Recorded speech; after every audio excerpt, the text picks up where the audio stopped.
Hi everyone, today we're going to be colouring this lovely gingerbread man from Johanna Basford's Inky Advent Calendar. We're going to be using our Staedtler Ergosoft pencils as usual, and we're going to start off with the main body of the gingerbread man. Now I'm looking at him trying to think what's what. So my first decision is black icing, black icing, black icing, white icing, white, white, white, white icing here and here and here and here and here and here and here and on the buttons. And then these bits look to me like they've got sprinkles on them. So I'm trying to decide whether would they be dipped in white icing with sprinkles on, or would they just be biscuit with sprinkles on, or is that the biscuit and this the icing? So what I've decided to do is to do all the gingerbread man first. Sorry, let me tell you the colour. Number 43. Now this is a slightly peachy colour which comes in the Ergosoft set. Now I've been experimenting with getting some beigey brown colours, and I found that adding a slight sort of peachy skin tone first seems to give a nice tone, I feel. You might want to just go straight in with the browns. But I've been playing around with trying to get a pale wood colour, and although I wasn't using Staedtler, I was using polychromos pencils. I found that the sort of light flesh polychromos work well as a base, so I thought this peachy colour might work well.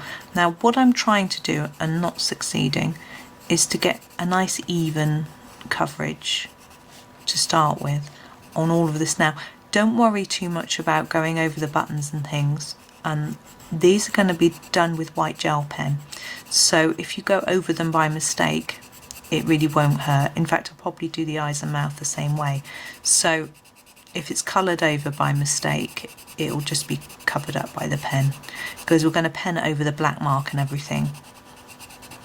Now for some of this gingerbread man I'm going to be using some techniques that I learned from a book. Now this is a Jennifer Zimmerman book, Secrets of Colouring 2. Now in her book she has a lovely section on all sorts of sweets, gingerbread men, candy canes, lollies like lollipops, candy corn, also gummy bears, lots of things, and they are fantastic. And so I learnt a lot from that book, and some of the techniques I'm going to use now are things that I learned from there, so I can't take credit for them. This is number 49. We're going to go over the whole thing again in this brown. So some of the techniques for the gingerbread man are things that I learnt in that book. The book is written for Prismacolor pencils, but I haven't got very many Prismacolors, mainly just greens. So I managed to do all the tutorials using polychromos, and that was absolutely fine. Most of them, it's more about a technique rather than having the correct colour, if that makes any sense. So you can adapt it. I also use Colour with Claire's chart. She has a chart where she converts polys to prismas and vice versa, so if you need to know which colour is equivalent you can use that. It is limited though, because there are 150 Prismacolors and only 120 polychromos, so there isn't an equivalent for everyone. But once I've done it for a while, I can sort of guess a little bit. So when I do things like Chris Cheng's colour alongs, she uses the Prismacolors, and I tend to guess sometimes. I look some up, and then if there's a colour there isn't on the chart, then I just have to make a guess. So if she does like a sort of deco yellow or something, there really just isn't one in the polychromos, so I just make a guess. Now what I've done there is I've gone over with as even a layer as I can, and now I'm going to do some sort of darker areas. So as I did with the gingerbread house, which I did on the 10th, which I can show you is there, I'm going to do some darker areas around the edge, as if the cookie or biscuit has caught a little bit more, you know, when cooking.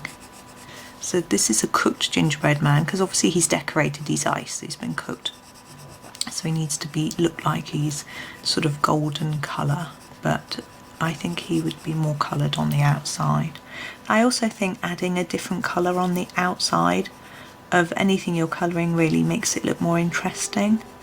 My niece is studying art at university, and she tends to colour. She doesn't do lots of colouring, but when she does colour, she tends to colour a darker layer around the edge of what she's colouring. We have sat down and coloured together, which was lovely fun.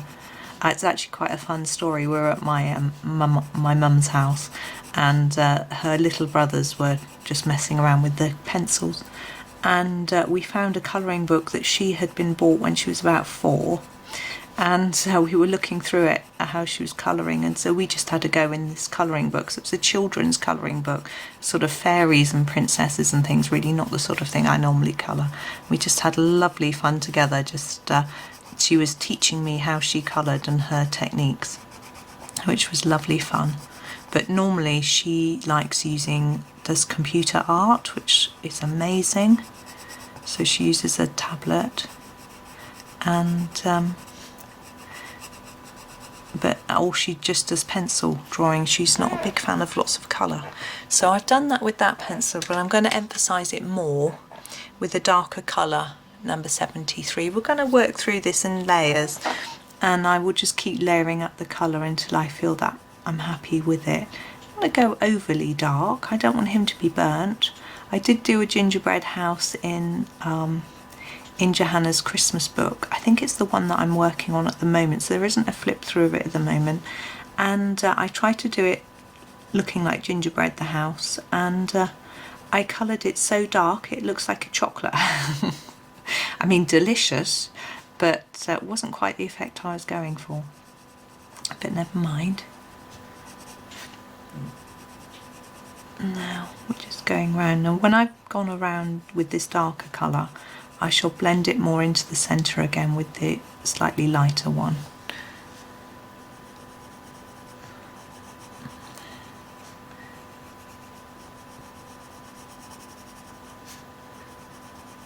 But I find that going on the edge as well gives items a slightly more three-dimensional look to them.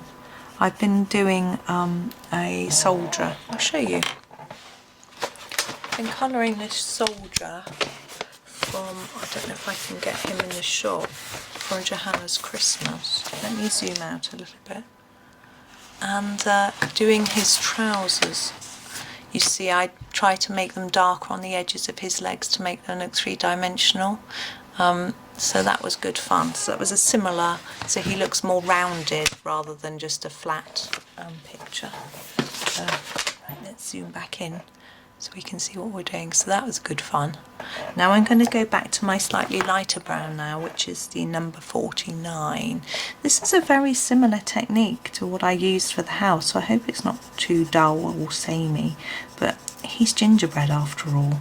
But we are going to do some additional bits to him in a bit to make him look even more biscuity, perhaps is the right word, I'm not sure.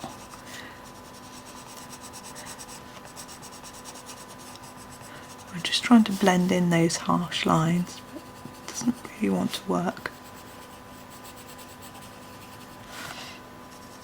Now the technique that I'm going to use in a minute may or may not work well because we're using these Ergosoft pencils. Also, this paper I'm using hasn't got much tooth in it. Now tooth refers to how much gapping there is in the paper. I'm going to go over the whole thing in number 16. How much gap there is in the paper for colour to go into. So if you filled up the whole tooth of the paper, there's nowhere for you to put down any more layers of colour. And I don't know, you may have noticed if you're heavy-handed with colouring that sometimes you can't seem to get any more colour in the paper, or you may even with a thin piece of paper end up ripping it. I've seen that actually quite recently. Someone did it with a Posca pen, put too many layers on and it went too wet and the paper just disintegrated. The paper in Johanna's books is so fantastic that that's very unlikely to happen, that it would disintegrate. But because this is a printout, I need to be a little bit more careful because the paper you're using will obviously be different. I know some people would just use copy paper, you know, photocopy paper, which isn't that thick. Right, once we've finished this, I think he looks quite biscuity now. He's still fairly pale. I don't want him to look really gingery and burnt. Now this is the technique that I learned from the Jennifer Zimmerman book.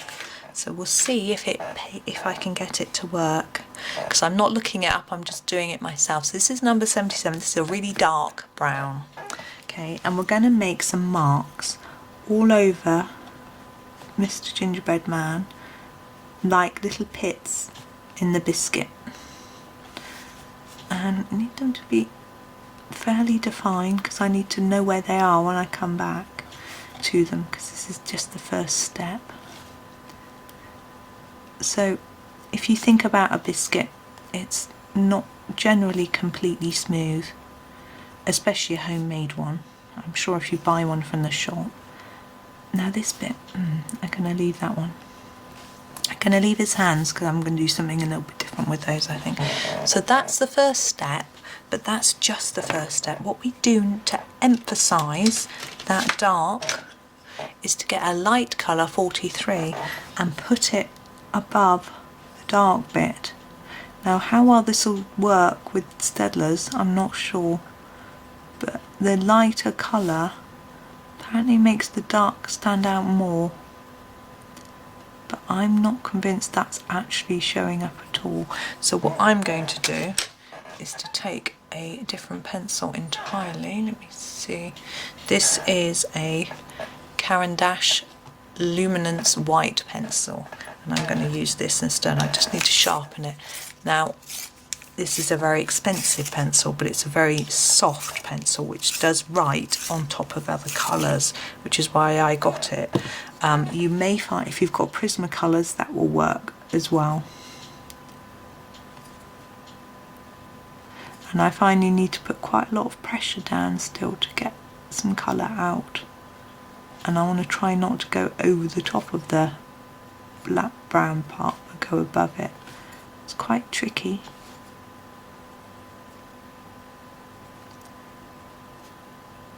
It just emphasises it, makes it look a bit more natural somehow. Now, when we've done this, we're going to get our white gel pen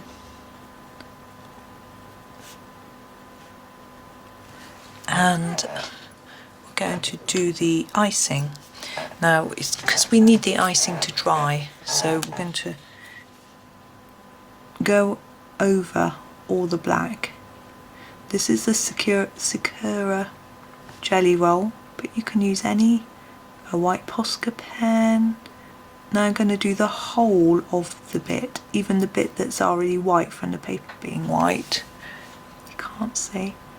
So I'm doing a bit in the middle as well. There's a reason for that, is that I'm going to go put some pencil on top of the pen, and I want it to have a slightly uneven tone to it. I found when I did this before it just seemed to work better.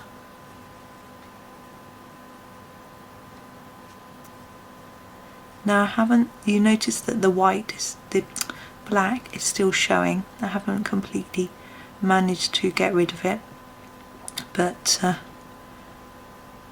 I could do lots of layers of white to get rid of it, but I'm going to leave it.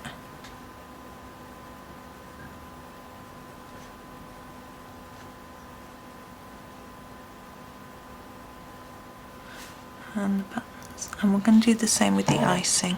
Just put the lid on my pen.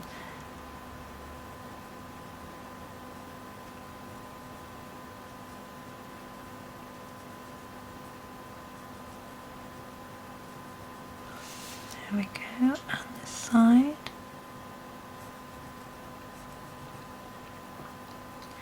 So I takes a bit of concentration, this zigzag bit, which is why I'm not chattering on. Now we have these hundreds and thousands to deal with as well on the little sprinkles that are on the outside, and what I've decided to do is to do those in some pen. If you've got gel pens, that would be the great choice. I don't. I only got this white, so I'm going to use my Posca pens to have a go. And oops, but I need this white to dry, you see, so we're doing this first, and then we'll play around with the sprinkles, and then hopefully by the time I've done the sprinkles, that'll be dry. So I've got, whoa, I'm throwing my pen on the floor. I've got some very bright Posca pens which I'm going to use. So I've got this bright pink and a yellow and a light blue and a green or orange, or green and orange. It's green. I shouldn't be putting it on top of the white pen. Hopefully it's not smudging it. I think those are quite candy coloured. I'm thinking maybe this orange as well. So I'm going to start with pink, and I'm just going to go over the sprinkles here and just do a sort of random. Now I think normally you'd have some white as well, but I'm not doing a background, so I'm leaving those. I'm not doing any white ones. There we go, that's my pink. And then I'm going to go in with my yellow. Now these are the PC1MR Posca pens. Gosh, I've just noticed he's very wonky. He really isn't that drunk, is he? So we do some bright yellow. Now of course it's Christmas, so you could do some glittery ones, because you can of course get edible glitter. I've never tried, I haven't done any cake making for ages, so now we're blue, so I haven't bought any fancy things like that. Oh, this blue doesn't want to work. I'll just give it a shake. I haven't used it for a while. I should have prepared, but I never do. So I think it's easier for me just to go fresh and come up with ideas as I go. And blue there. Oh, we haven't been putting them on here, have we? Blue one, a blue one, blue one. I'm going to go back and put some yellow dots on him. I'm not just going to stick to where Johanna's drawn dots. I will cover all of those over, but I might do a few extra if I run out of space. So that's pink. I haven't done any pink ones down here either. There we go. And green.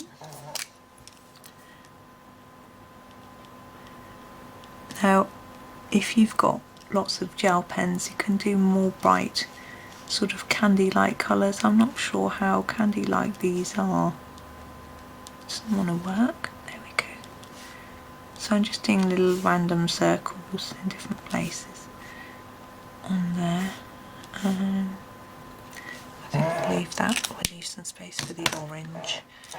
I don't know if I'm just going to test that. I've got a feeling it won't work because I haven't used it for ages. There we go. So I'm going to fill in the gaps that I've left with orange. One there. This one here. I can't tell if that's yellow. I think it is. Gosh, my chair's very squeaky. Right, and a few dots of orange here and here, here and here, and here and here and here. There he is. Now his icing.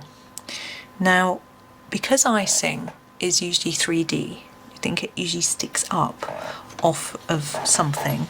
We're going to go underneath all of these iced areas with a little bit of shadow of pen. So sorry, this is the dark brown number 77 that I used earlier on for the little dots. I haven't decided whether I'm going to do all the way around or just at the bottom of the bits. I'm going to decide how it looks when I've done it.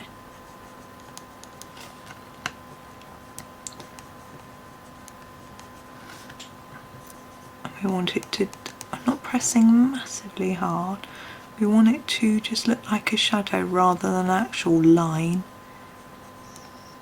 Or else we might as well have left the black lines there that we covered over.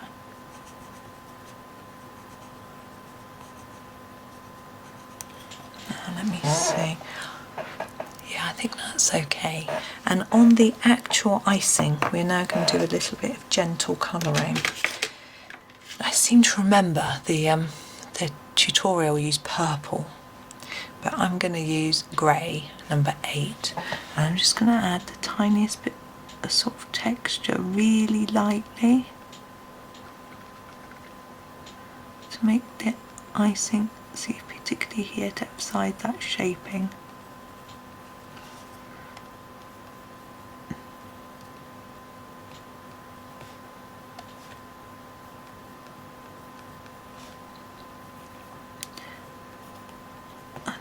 Through the zigzag a little bit. Now if you do this and you don't like it, the joy is you can just go back over it in your pen, in your white, and it'll cover it over. So that's good, but there we go. There he is. Oh, his head is slightly, there we go. So that's my gingerbread man. I hope you like him. I hope he's inspired you to have a go at this. Such a lovely, lovely drawing from Johanna. So I hope you're going to have a little go and decide what you're going to do, and see.